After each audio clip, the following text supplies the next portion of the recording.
بسم اللہ الرحمن الرحیم۔ السلام علیکم ناظرین، امید کرتے ہیں آپ سب خیر و عافیت سے ہوں گے۔ عمران خان کی آج کی پریس کانفرنس کا مختصر حوال۔ عمران خان صاحب نے سب سے پہلے پارٹی چھوڑ جانے والے رہنماؤں کے بارے میں کہا کہ زیادہ تر پارٹی چھوڑ والے رہنماؤں کو میں پرسنلی نہیں جانتا، لیکن عمران خان صاحب نے ایک شخص کا نام لیا۔ وہ کون تھا شخص، ہم آپ کو بتاتے ہیں۔ عمران خان صاحب نے عامر کیانی کا نام لیا، جس پر عمران خان صاحب نے یہ تشویش بھی ظاہر کی کہ عامر کیانی ہمارا پرانا ورکر تھا، ہمارا پرانا رہنما تھا اور اس نے پارٹی کی بڑی ہی جان ماری۔ لیکن عمران خان صاحب نے یہ بھی ساتھ ساتھ بتایا کہ آج پارٹی پر بڑا ہی پریشر ہے اور سب پریشر برداشت کرنا سب کے بس کی بات نہیں۔ اسی لیے عمران خان صاحب نے سب کارکنان اور دوسرے رہنماؤں کی ہدایت کی کہ جو بھی پارٹی چھوڑ رہے ہیں ان کو برا بھلا نہ کہا جائے، کیونکہ 75 سالہ تاریخ میں کسی اور پارٹی پر اتنا بڑا پریشر نہیں پڑا جو اب پڑا ہے۔ دوسری بات عمران خان صاحب نے یہ کہی کہ آج جو ہماری پارٹی میں کھڑے ہیں اتنے بڑے پریشر کے باوجود ہم ان کو خراج تحسین پیش کرتے ہیں، اور میں تو کیا پوری قوم بھی ان کو یاد رکھے گی۔ خان صاحب نے آج جو سب سے بڑی اور سب سے اہم بات کی وہ یہ ہے کہ خان صاحب نے کہا اگر میری پارٹی کو ٹکڑے کیا جائے، توڑ دیا جائے، میرے سارے رہنما مجھے چھوڑ جائیں اور میرے ورکر سارے مجھے چھوڑ جائیں، میرے ووٹر تک کچھ بھی نہ رہے، تب بھی میں اکیلا پاکستان کی حقیقی آزادی کے لیے لڑتا رہوں گا مرتے دم تک۔ ناظرین کرام، یہ سب سے بڑی اہم بات ہے،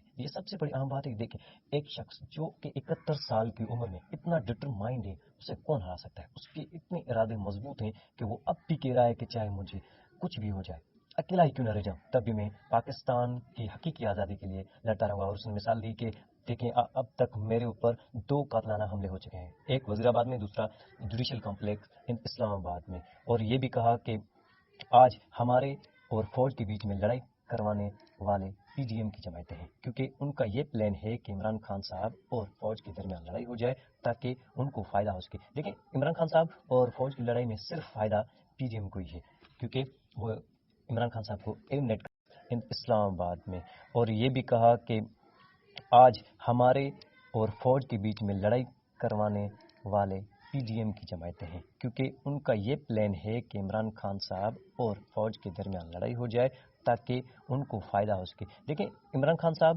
اور فوج کی لڑائی میں صرف فائدہ پی ڈی ایم کو ہی ہے، کیونکہ وہ عمران خان صاحب کو ایلیمنیٹ کرنا چاہتے ہیں اور الیکشن کے میدان سے نکالنا چاہتے ہیں۔ کہ نگران حکومت کس حیثیت سے اس پولیس کو یا بیوروکریسی کو یا دوسرے احکامات جاری کر رہے ہیں، جبکہ 14 مئی گزر چکی ہے اور ان کی کوئی حیثیت نہیں ہے۔ یہ غیر آئینی حکومت ہے اور جو یہ بدماشی کے زور پر بیٹھے ہیں، اور 70% عوام ہے پنجاب اور کے پی کے میں۔ ان کا کام تھا صرف الیکشن کرانا، نہ کہ غیر قانونی اور غیر آئینی حکم دینا۔ عمران خان صاحب نے چند اور بھی اہم باتیں کی، جس میں یہ کہا گیا کہ 9 اور 11 مئی کو جو واقعات ہوئے ان میں ہمارے ورکرز کی 25 شہادتیں کنفرم ہو گئی، جس پر کوئی بھی بات نہیں کر رہا، کوئی بھی بات کرنے کو تیار نہیں، اور 700 سے زیادہ زخمی ہیں، اور ابھی تک ہمیں کنفرم نہیں ہوا کہ 25 سے شاید زیادہ بھی ہوں، کیونکہ 700 سے زیادہ زخمی ہیں اور 7000 کے قریب ہمارے گرفتار بھی ہیں۔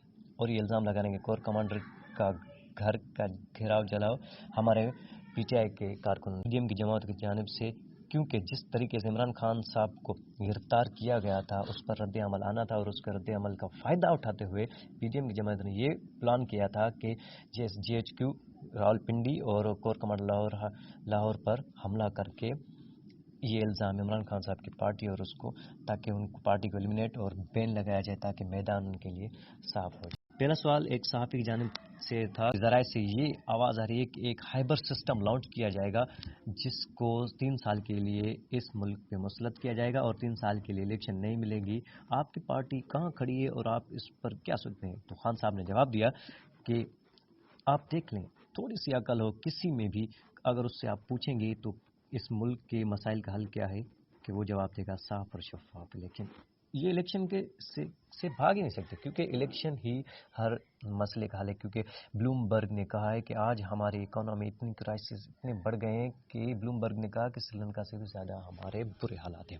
اچھا، عمران خان صاحب سے دوسرا سوال پوچھا، کیا آپ کور کمانڈر کے جلاؤ گھیراؤ کی مذمت کرتے ہیں؟ خان صاحب نے کہا پاکستان میں کون سا ایسا شخص ہے جو واقعے پر مذمت نہ کر رہا ہو۔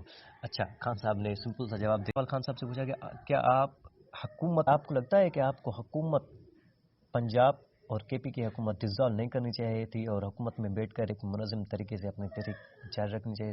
کیا آپ کو اس کے بعد بڑے مسائل کا سامنا نہیں کرنا پڑا. اچھا، خان صاحب نے یہ کہا کہ کیا آپ کو لگتا ہے کہ پاکستان کا آئین ایک مذاق ہے؟ پاکستان کا کوئی اس پہ کھلواڑ کر سکتا ہے؟ لیکن اس طرح سے اب جو یہ فاشسٹ رجیم کر رہا ہے، اس کی کوئی بھی توقع نہیں تھی. اس لیے ہم اپنی جدوجہد جاری رکھیں گے، ہم سے جو ہوا ہم کریں گے. خان صاحب نے یہ جواب دیتے ہوئے اپنی پریس کانفرنس کا اختتام کیا. اب تک کے لیے اتنا ہی. اپنا خاص خیال رکھیے. اللہ حافظ.